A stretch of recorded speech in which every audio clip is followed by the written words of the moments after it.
Hai Moms, perkenalkan nama saya Dr. Reza Pahlevi, dokter spesialis anak. Nah, hari ini saya akan membahas mengenai alergi protein susu sapi.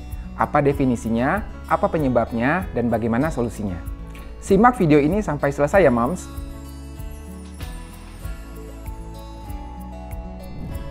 Jadi alergi protein susu sapi itu adalah reaksi tubuh yang berlebihan ya, reaksi imunologi ataupun kekebalan tubuh yang berlebihan terhadap adanya protein dari susu sapi yang masuk ke dalam tubuh.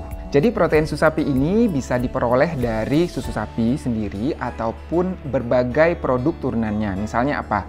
Yogurt, keju, dan lain-lain. Oke, ada beberapa jenis protein yang terkandung dalam susu sapi yang bisa menyebabkan proses terjadinya alergi. Tapi yang paling sering adalah namanya protein beta-laktoglobulin. Nah, selain dari protein ini, sebenarnya alergi susu sapi pada anak itu juga bisa dipengaruhi oleh faktor genetik. Artinya jika ada salah satu atau kedua orang tua ataupun saudara kandungnya memiliki riwayat penyakit alergi sebelumnya, maka anak akan lebih rentan mengalami berbagai jenis penyakit alergi, termasuk alergi protein susu sapi ini. Banyak orang tua atau moms yang salah ataupun sulit membedakan antara intoleransi laktosa dengan alergi protein susu sapi. Padahal keduanya memiliki mekanisme dan gejala yang berbeda. Intoleransi laktosa ini disebabkan oleh kurangnya enzim yang bernama laktase di saluran cerna sehingga laktosa tidak bisa diubah ataupun dicerna. Akibatnya, laktosa ini akan menumpuk di dalam usus, kemudian akan difermentasi oleh bakteri, sehingga perut anak menjadi kembung, kemudian dia bisa diare, berbau asam, dan bahkan sampai menyebabkan kemerahan pada daerah sekitar anusnya. Nah, ini berbeda dengan alergi protein susu sapi. Kalau alergi protein susu sapi ini, mekanismenya adalah mekanisme imunologi yang berlebihan ataupun kekebalan tubuh yang bereaksi berlebihan terhadap adanya protein yang berasal dari protein susu sapi. Nah, jadi yang satu adalah mekanisme alergi, kemudian yang satu lagi karena kekurangan enzim.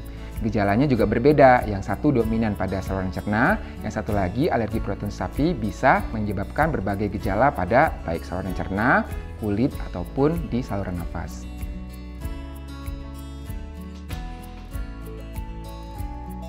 Oke, gejala umumnya meliputi 3 sistem organ, yaitu yang pertama dari saluran cerna. Itu anak bisa mengalami diare, bahkan kadang-kadang bisa disertai dengan berdarah. Kemudian bisa sering muntah, nyeri perut, dan lain-lain. Kemudian yang kedua adalah gejala pada kulit, sehingga menyebabkan anak mengalami kemerahan atau gatal pada kulit, atau sering kita kenal sebagai istilah eksim, ataupun adanya urtikaria ataupun biduran di kulit anak. Kemudian sistem organ yang ketiga adalah saluran nafas. Anak bisa mengalami gejala antara lain sering batuk, pilek, kemudian nafasnya bisa berbunyi grok-grok ataupun berbunyi mengi ataupun ngik-ngik. Nah, jika ada beberapa gejala yang muncul dari gejala yang sudah saya sebutkan tadi, maka itu adalah ada indikasi bahwa anak mengalami alergi protein susu sapi.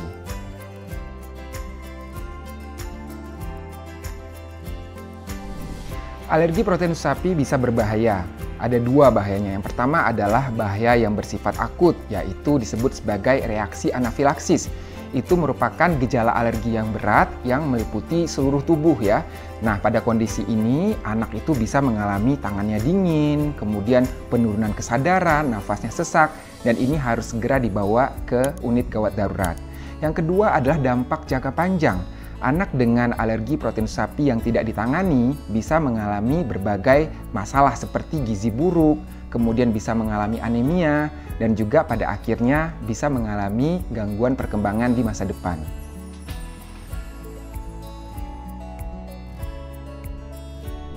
Yang pertama adalah perlu dikonsultasikan dulu ke dokter spesialis anak untuk penegakan diagnosis yang benar. Karena banyak juga kondisi alergi sapi ini yang salah diagnosis ataupun misdiagnosis. Kemudian jika memang sudah benar bahwa anak itu mengalami alergi protein sapi, maka kita lihat bagaimana pemberian nutrisi saat ini.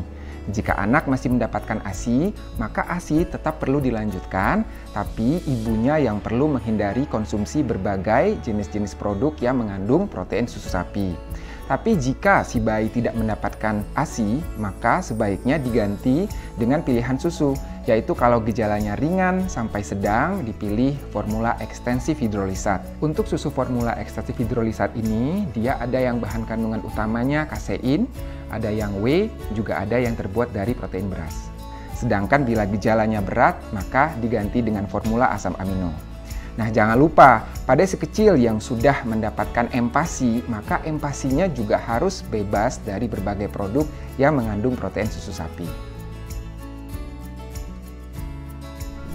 Jadi alergi protein susu sapi ini adalah reaksi kekebalan tubuh yang berlebihan terhadap protein susu sapi. Yang paling dominan adalah beta-laktoglobulin dan tentunya juga dipengaruhi oleh faktor genetik. Nah, untuk penegakan diagnosis sebaiknya kita konsultasikan dulu nih ke dokter spesialis anak untuk menentukan apakah benar anak kita mengalami alergi protein sapi jika anak kita terindikasi. Indikasinya apa saja? Apabila ada gejala atau manifestasi baik pada saluran cerna, kulit, ataupun pada saluran nafas. Dan jika memang terindikasi bahwa anak mengalami alergi protein susu sapi, maka jika dia mendapatkan ASI, tetap ASI dilanjutkan. Tapi jika dia tidak mendapatkan ASI, maka dapat dipilih susu formula lain, yaitu susu formula ekstensif hidrolisat ataupun formula asam amino. Terima kasih untuk moms yang sudah menyaksikan video ini hingga selesai. Ikuti terus bahasan menarik lainnya hanya di Moms Indonesia YouTube channel. Subscribe sekarang ya moms.